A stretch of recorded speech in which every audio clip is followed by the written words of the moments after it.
All right, everybody, this is Scott Campbell with Morris Home Inspections, back to talk about the South Carolina Standards of Practice and Code of Ethics as written by ASHI. I've gone through all this stuff on the home page before. We're background verified inspectors, ASHI inspectors, so we will breeze that. What we're talking about today is the ASHI Standards of Practice for South Carolina is the interior. So for our interior inspections, things that should be included in the report are ceilings, walls, and floors, steps, stairways, and balconies, railings, also countertops, and a representative number of installed cabinets. I've mentioned this before.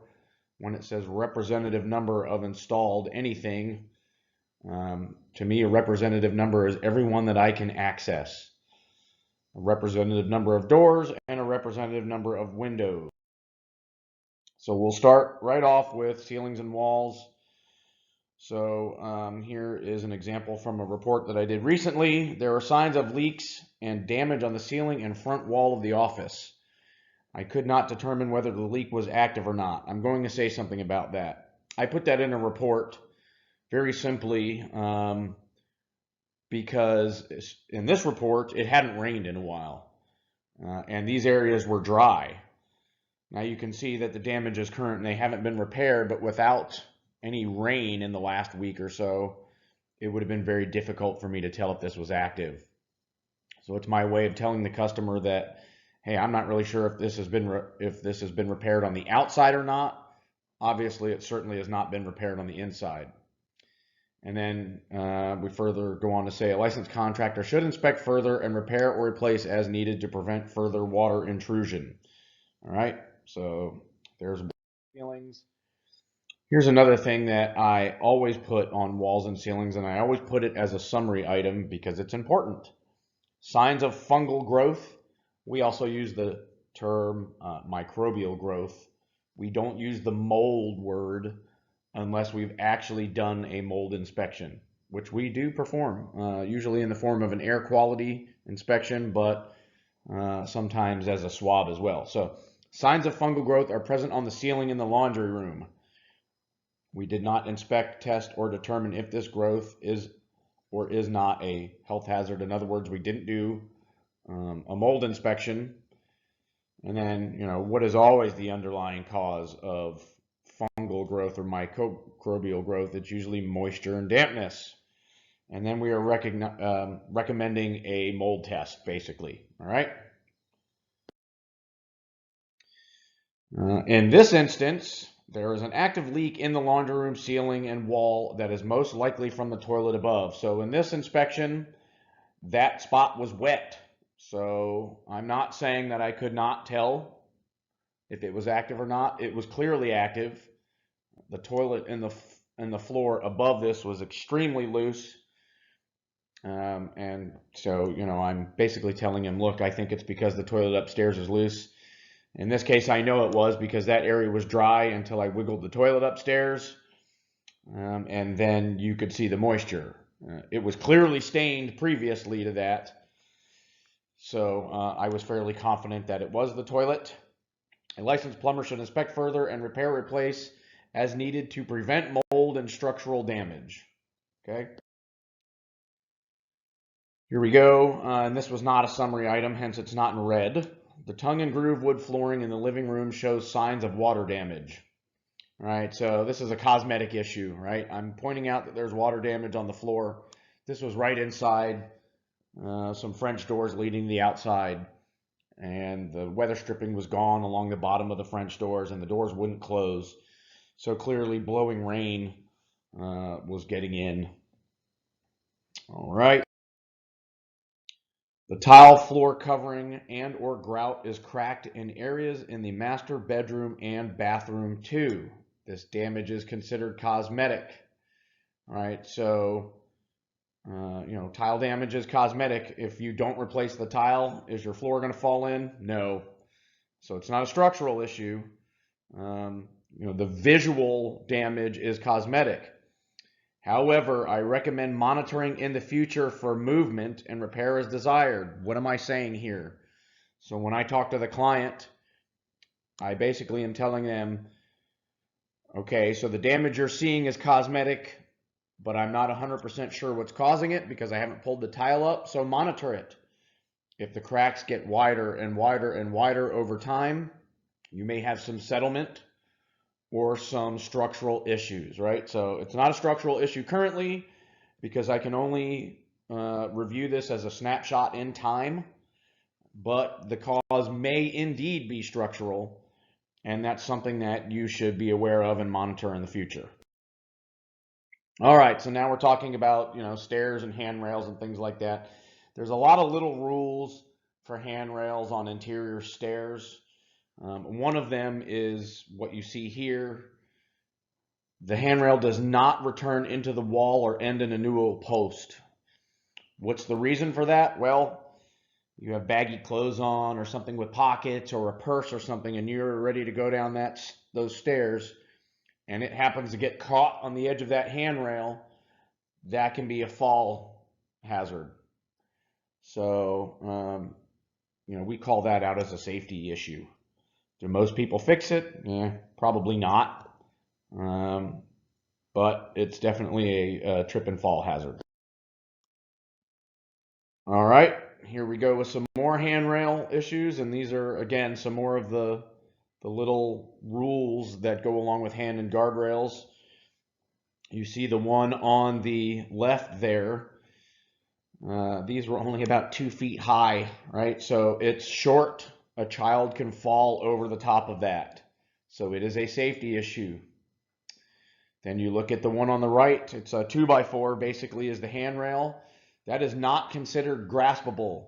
If someone goes to fall down those stairs and look to break their fall by grabbing the handrail, your hand needs to be able to fit around and grasp that handrail. 2x4 is not considered graspable. All right? So that's why that's in. It's a safety issue. All right, back to some other interior stuff here. Cabinets, right? So a lot of times you will see mold, again, what we call fungal growth. As mold inspectors, we've seen this 100 times, so I'm fairly confident in calling this mold, and I could probably tell you what kind it is without a report. However, that is not the point of the home inspection at this point. We're going to point it out as a microbial growth or a fungal growth and recommend that you have it tested for health reasons, right? So this is the interior of a kitchen cabinet, right? The kitchen cabinet was leaking. What you're seeing there is the water supply and drain line from the dishwasher on the left-hand side has been leaking, and you're seeing some mold there.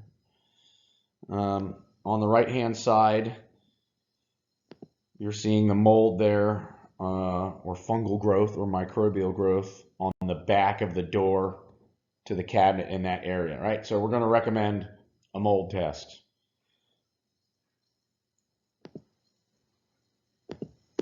All right. Let's go to doors and windows. A lot of times these doors and window issues are just maintenance issues, such as strike and latch. Your door won't close properly. Maybe it rubs. Your window hardware is corroded. It won't lock. So we'll call that a maintenance issue. And then sometimes it's more than that. It's your sash cord, band, screw, whatever that you're looking at here. You see it's been detached, right? So when you go to open that door, or I'm sorry, that window, it will just drop right back down, right? That's a safety issue. Someone opens that window and isn't aware that that sash cord is broken and that thing drops back down. If it could slam on their fingers, the glass could shatter. There's a number of things that can happen.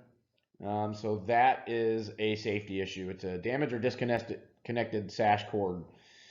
In this instance, the weather stripping was all deteriorated on all the windows as well. So I just kind of added it in so that I wouldn't have, multiple pictures and tabs. That itself is a maintenance issue.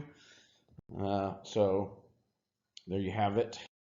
Move on. All right, things that the inspector is not required to inspect. Paint, wallpaper, and other finish treatment. Let me make a little suggestion on this. If you are familiar with what lead-based paint looks like when it's aged, it gets that alligatoring kind of look to it, you may want to make a comment about the paint. If the house is built 70s or earlier and you see some alligatoring, you may want to make mention that there might be lead-based paint in this home. Recommend that the client seek a lead-based paint disclosure from the seller, or recommend a lead-based paint inspection. We do those also. And so you're not actually inspecting the paint. You're just making a note that there's a possibility of a hazardous substance. Again, floor coverings, it's like carpet, hardwood, laminate, vinyl. Again, you'll make note of anything that you notice on that that could lead you to suspect that there's other issues, such as what I mentioned earlier on the wood floor. You could tell that there was water damage to it, so obviously there's a leak somewhere, but you're not required to inspect that. Just like, again, make note of issues that are obvious. Window treatments, blinds, screens, that's not part of the standards of practice. Those things are all cosmetic. The coatings on and the hermetic seals between panes of window glass. So coatings on, those low E coatings that they have, or tint. I do make note of broken hermetic seals if I notice them, because that is an efficiency issue. It's an insulation issue. So I'll make note of that. Central vac systems, I don't even bother with them. Recreational facilities, I don't bother with those. Installed and freestanding kitchen and laundry appliances not listed in section 10.1F. So in other words, I'm not inspecting washers and dryers. Technically, refrigerators do not have to be inspected, as they're not an attached appliance. They're a freestanding appliance. However, I do a basic and cursory inspection of a refrigerator because a lot of times they convey with the home. And then appliance thermostats, including their calibration, adequacy of heating elements, etc., etc. You can look through that yourself in the standards of practice. And they're not required to operate or confirm the operation of every control feature of an inspected appliance.